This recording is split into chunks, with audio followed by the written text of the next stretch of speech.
Hi everyone, welcome to Making with Meagan. We hope you're enjoying our weekly series.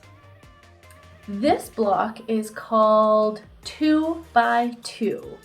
For this one, we need 4 2.5 by 4.5 inch rectangles of yellow, and we need 4 2.5 inch by 4.5 inch white. Sew them together like so.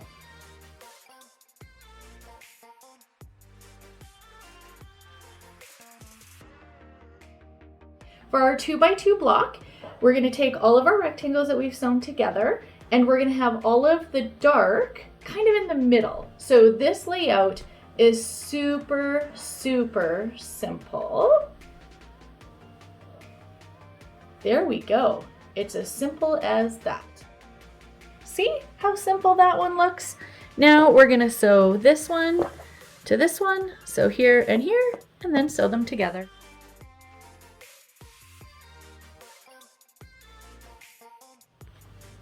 So now we just want to sew our pieces together.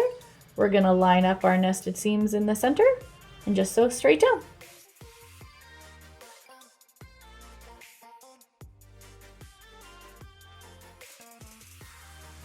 Ta-da! Is our 2 by 2. We hope you're enjoying Making with Meagan. Thanks for joining us. Make sure you follow, like, and subscribe if you're enjoying Making with Meagan.